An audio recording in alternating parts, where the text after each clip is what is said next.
So, kamusta po mga ka-Streetwise? Ako po si Takeru Miyamoto at welcome po sa aking munting channel. So, mga kababayan, actually, hindi ko po kasi type yung mga ganitong klaseng mga topic kaya hindi ko po siya kino-content. Pero sa pagkakataon po na to, content natin na kasi natuwa po talaga ako sa ginawa ng NBI.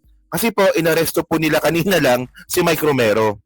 So, hindi lang po nakakakilala kay Mike Romero, siya po yung loko-loko na DDS na nagbanta po sa buhay ni PBBM sa Facebook.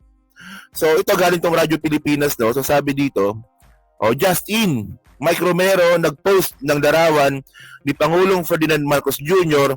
na may caption na headshot, inaresto na ng NBI. So may picture yan dito. Ayan, yan di ba? Alam nyo, ang tawag dito, no? Think before you click.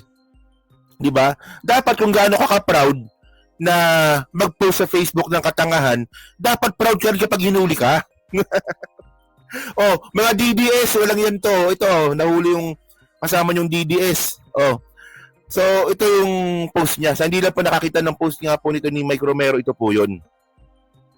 So, yan Mike Romero, may nakalagay na headshot. Tapos nandyan po yung mukha ni PBBM. Okay. So, ngayon mga kababayan, ang nakakatawa kasi dito, ang tatapang ng mga hayop na itong mga leaders po na to sa mga ganyan-ganyan, sa mga Facebook post, ngayon, inaresto kayo ngayon ng NBI. Anong nagawa ng Duterte ninyo? Napagtanggol kayo ni Digong? Nakakulong nga yung gago Di ba? Alam niyo, sobrang katangahan yan Di ba? Kasi malaman DDS to So, tingnan natin yung Facebook niya. Puntahan natin yung Facebook ko, andito yan Actually, hindi pa siya nag-delete ng Facebook, Saan na ba yun? Wait lang. Ito, nandito. Yan. So, naka-face mask siya. Pero dito sa Facebook niya, syempre, hindi na. Para makita nyo yung mukha. Kasi naka-public naman to. Sana yan? Yan, ito siya Yan. Yon. So, ito siya. Mike Romero. So, tingnan natin yung post tingnan natin yung mga post niya. So, DDS po talaga siya. Wait lang. Para mapatunayan natin DDS siya, tingnan natin yung mga post. Si Chavit Singson. Yung sinasabi ni Chavit kay PBBM. Anti-Remulla. Sabi niya dito, Senate President pro tempore from action dismissed matters having changed with the Senate sayo. So, ako dito. Wait lang. Tingnan natin kung DDS, Alan Peter Cayetano. Wait lang. DDS nga, Kaya pala ang mission pala ng mga to, i-take down lahat ng DDoS account, kaya ginawa nila ng ibig sabihing report all dummy accounts, then block those against PRRD.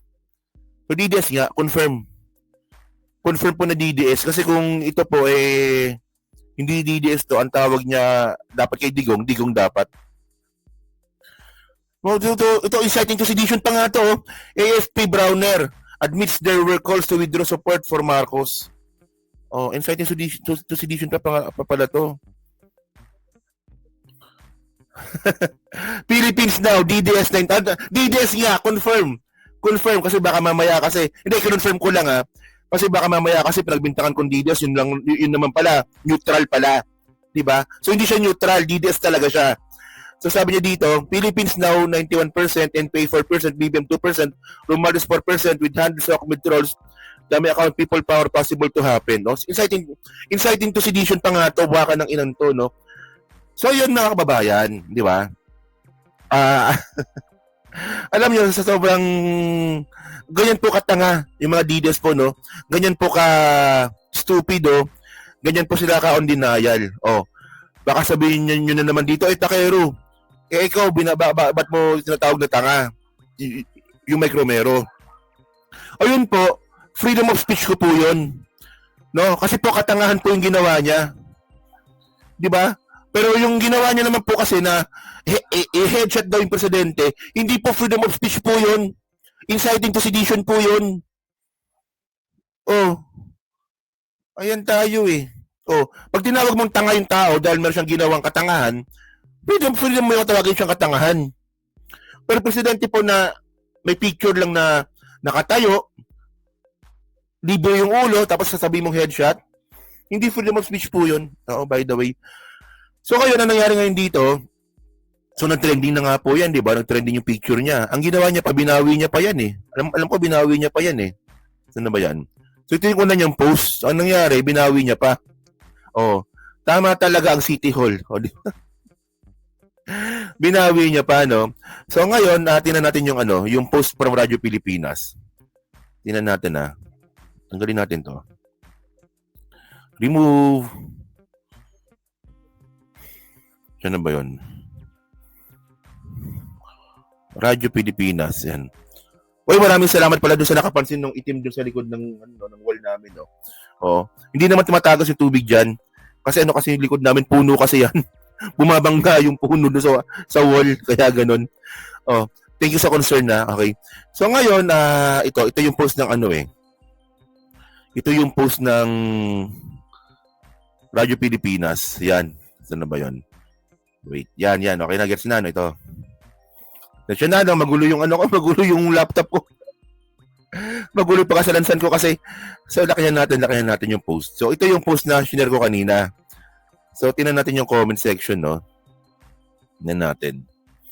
Oh. So, buti nga sa iyo, meron tayong freedom of speech, pero iba naman kasi yung banat ninyo, buti naman. O, di ba? So, dapat habang buhay na makulong yan. Di maganda para sa bayang ito na mayroong mga ganyang taong hapang at walang pakialam, di ba? So pabor po yung mga tao dito. So ngayon mga kababayan, ang tanong ngayon natin dito, asan na yung mga kakampi mong mga DDS ngayon? Di ba? Nung naninira kayo, nung binabastos yung presidente, makakasama kayo. Pero pag ginuhulin na kayo, o kanya-kanya kayo, ang pangit ng banding nyo, men. Ang pangit ng banding nyo. O ngayon, hinuli ka ng NBI, syempre, kakasuhan ka. O, kukuha ka ng abogado. O, may pera ka ba? O, baka mamaya, yung papel mismo ng affidavit, yung size ng papel ng affidavit, baka hindi mo alam kung anong size yun. O, hingi ka ng tulong kay Digong. So, para maganda, no, ito last na lang to, no. So, kasi doon po sa picture po kasi, no, na hinuli siya, nakatakip yung muka. Total naka-private, naka-public naman po itong Facebook niya, hindi niya pa pin-private, no. So, ito yung mukha niya, Mike Romero. Pogi to eh. Oh, ano ba 'yun? Mike Romero pala, ayan. O di ba? DDS na DDS eh. Oh, puta, kamukha ni Vincent Tabigi pala to. Kamukha ni Tabigi. And by the way, mga kababayan, no, hindi naman po kasi ito yung first time na nangyari po ito. Actually, no panahon din po ni Digong nangyari din po ito. Kung naalala nyo to, no, wait lang. Naalala nyo itong teacher na nagbanta rin po kay Digong dati. Pandemic to eh. Ayan ito, yung Prince, no? Ito malupit. Ano pa to? Public school teacher pa nga to eh. So, sabi niya doon sa tweet to eh, Twitter. I will give 50 million rewards kung sino makakapatay kay Duterte. So, no to ABS-CBN shutdown. So, ito pa yung ABS-CBN shutdown, no? So, ito rin po, inaresto din po ito nung panahon din po ni Digong. At ito, malupit po ito mga kababayan kasi pinahiya talaga nila to. Nung panahon ni Digong, pinahiya nila to. Saan na ba yan? Ito siya eh, nung minuli. Play. Wait, teka lang. Wait. Mali. Walang sound eh. Ito pala. Sorry, walang sound. Ito.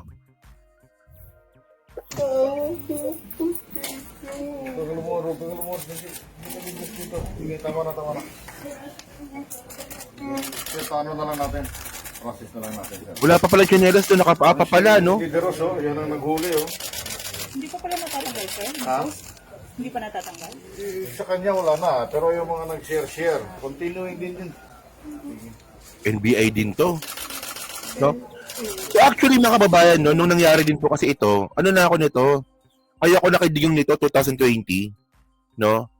Pero ako, alam ko naman po na mali talaga yung ginawa ng teacher po na to. Mali talaga siya doon. Kahit sabihin na nga po natin na ayaw natin kay Digong, mali pa rin yung magpo-post tayo ng ganun. So sana lesson learned din po ito sana. No? Yun nga lang, mukhang walang natutunan yung isa eh. Yung Mike Romero, walang natutunan sa nangyari dati eh. Di ba? Nangyari na kay Digong yan. Kung DDS ka, dapat alam mo yun na merong pinaresto si Digong na isang, malamang kakamping yun, no? Na nag-grave threat din po kay Digong. Sana natutunan mo rin sana yun na bawal yung ginawa mo. Di ba? So, by the way, ganoon lang po talaga yun. So, deserve. Buti nga ka mo. Picture lang yung pinakita dito kay Mike Romero. Hindi pa binidyohan na umiiyak. Well, kasi mga kababayan, no, baka tanungin niyo kung ano na nangyari dito.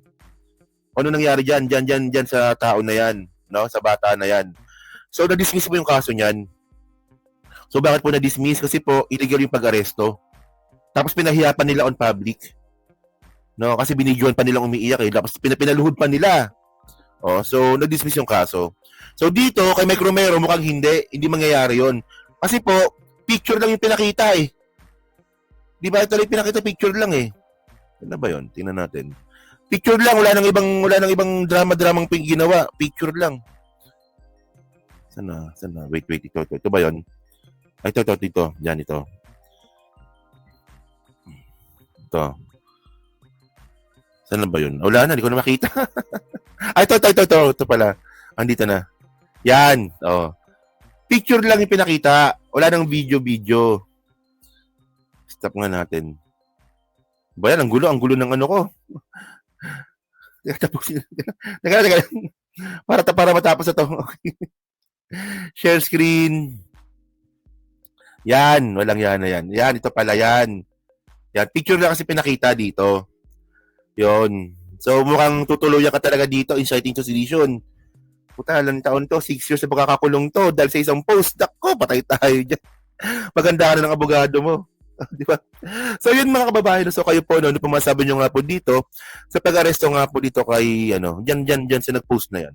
Actually, hindi ko siya talaga kino-content yung mga ganyan kasi parang mas gusto ko kasing i-content yung mga politiko kaysa mga basher ni PBBM, no? Pero sa pagkakataon po na to, maganda siya i-content kasi nga po deserve at may matututunan din po tayo dito kasi eventually hindi natin alam na syempre baka sa susunod na presidente baka hindi natin gusto, baka may gumawa ng same na crime, no? So maging lesson din po sana sa atin to, no? Yan.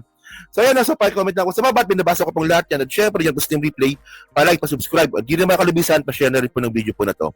So thank you mga kababayan. Kita na lang ulit tayo sa susunod ng content. So thank you, salamat, and bye-bye.